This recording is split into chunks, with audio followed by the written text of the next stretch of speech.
Now that the season is officially over, we can safely say that Calvin Booth and Mike Malone ruined 2 years of Nikola Jokic's prime because of their ego. There's a lot of blame to be thrown at a lot of different people, but to me, the two people that carry the most blame or should carry the most blame is Calvin Booth and Mike Malone. And by the way, I think it's equal amount of blame. I don't think one person was worse than the other. Starting with Calvin Booth, his biggest issue was sticking to his guns and his philosophy for how to build a team. He was all about youth movement and player development. He was not very interested in signing veterans, and he felt the best path forward for the Nuggets was to try to develop some youth for their long-term future. There's no problem inherently with that philosophy, but when a team has Nikola Jokic, that's probably not the best path forward. And if you want to be successful going in this direction, you better hit on every single pick. And the truth is, he did not. What I will give him credit for was Christian Braun. He was right on Christian Braun. He nailed that pick.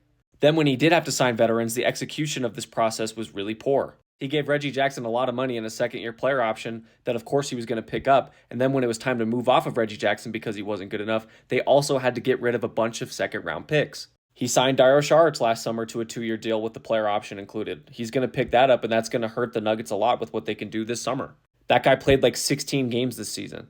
To really sum it up, he just had poor execution all over the place. He was not good for the culture, and he failed at his job. Next is Mike Malone, and I love Mike Malone. I appreciate everything that he did for this franchise. He's the all-time winning leader. He won us a championship. I love Mike Malone forever. But the truth is he was stubborn. Mike Malone was not a good collaborator, especially with his superiors. One of the duties of being the head coach of an NBA franchise is collaboration. I don't believe in Calvin Booth's vision, but Mike Malone didn't even give it a chance.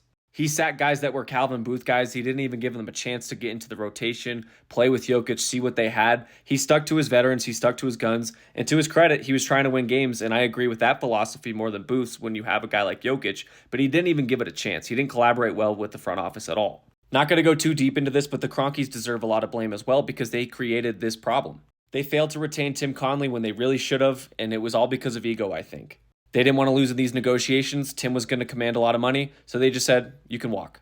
Then when you promote Calvin Booth, you don't make sure that Calvin Booth and Mike Malone are on the same page with the direction that this team is heading. Then they realized that that relationship was never going to work out and that these two guys could not work together. They realized it so late that they fired them both 3 days before or 3 games before the playoffs. They didn't see it fast enough. Their own team, they didn't see it fast enough that this wasn't going to work. But these guys just undermined each other. They acted like children when they had the best player on the planet. They didn't have the bigger vision and focus. Their egos were driving every decision they were making. They were backstabbing each other. They were sitting guys. They were only signing guys or purposely not signing guys for him to not play. And he wasn't going to play those guys and vice versa. Just all of this stuff. The main focus should be winning a championship with Nikola Jokic, the best player on the planet. And these guys' egos got in the way of that. So to me, they share equal blame. They share equal blame. Even though I don't like his vision and I liked his vision a little bit more, they couldn't work together. And they ruined 2 seasons